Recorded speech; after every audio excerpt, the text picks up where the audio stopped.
Hi guys, gandang araw.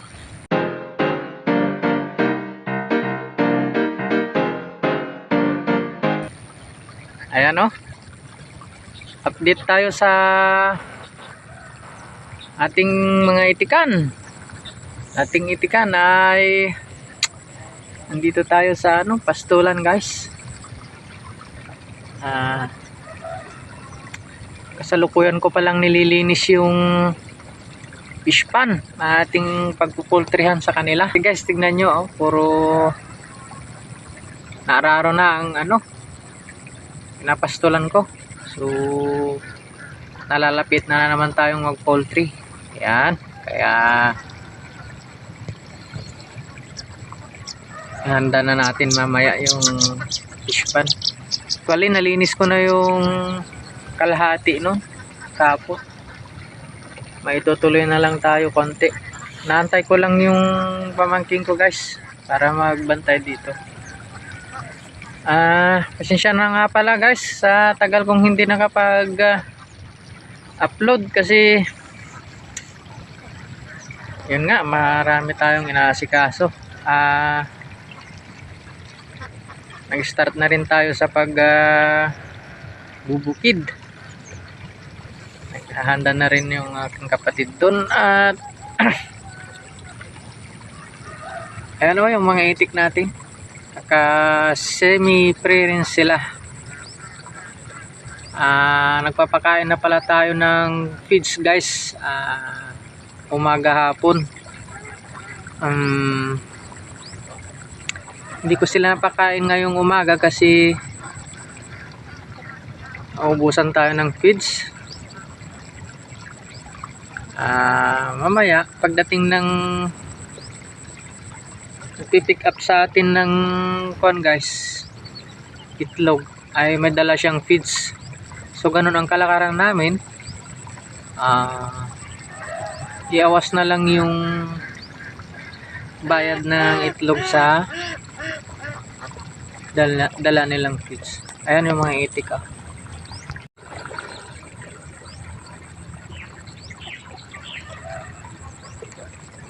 mga gutom na, nagkalat na sila ganyan ang itik guys pagka wala masyado makain. Kalat balak na nga nilang umuwi. Ayan nakaharang lang ako para sila babalik sa kulungan. Andun ang kulungan natin, okay. Diyan sa may masukal dyan.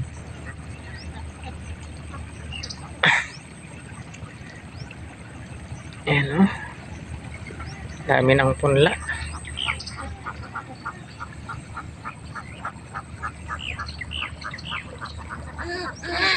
At umaambon guys.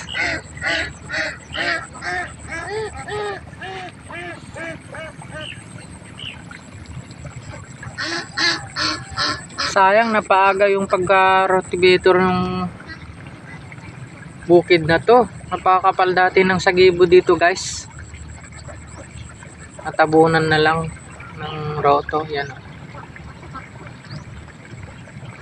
Hindi na kasi nila makukuha yung mga palay guys pag naroto na.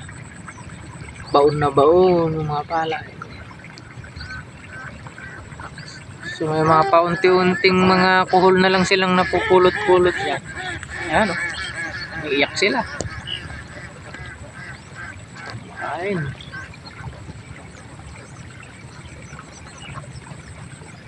Hindi gaano yung mga dumalaga guys na hinalo ko kasi medyo malayo itong kuha natin. Mamayang hapon medyo itutok natin yung camera. Nasa mahigit 200 yung guys nabili nating mga dumalaga. So bali 2 batch rin yun. 6 month na daw yung isang batch at may mga seho pa talaga yung parang 4 months lang siguro yun. So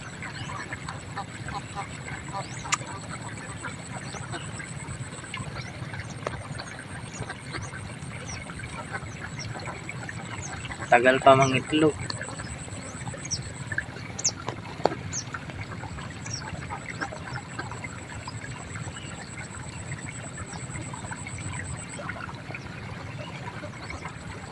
Ayan, medyo makapal-kapal na sila. Doon pa yung iba. Nabili nating dumalaga doon, naka-separate sila.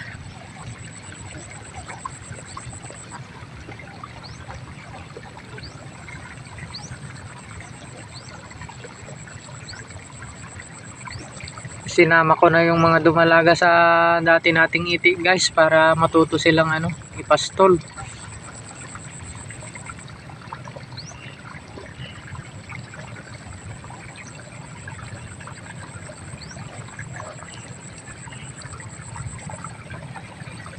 So taboy lang natin guys. Umuwi sila Konti-unti silang bumabalik sa kampo.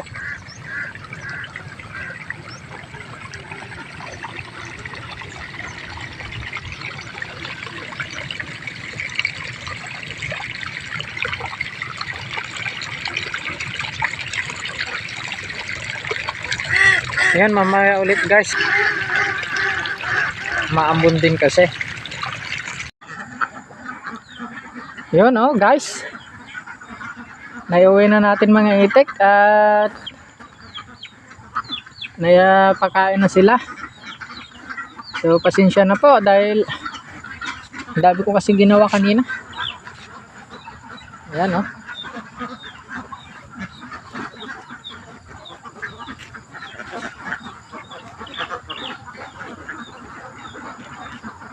paubos na yung mga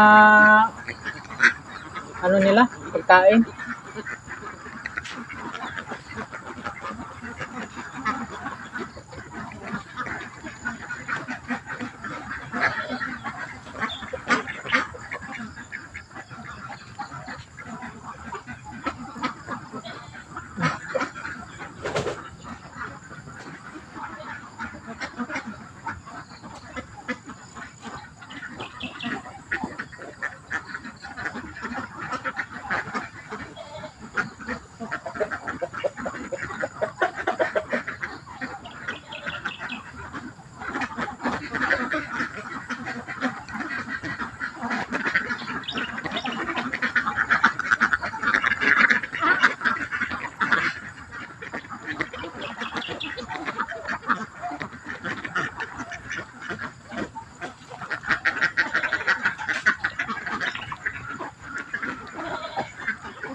Kaka-alas 5 pa lang guys, pero ang dilim na dito. Mapuno kasi. Salamat po sa inyong panunood. At hanggang dito na lang po siguro ang video na to. Bye bye po. God bless.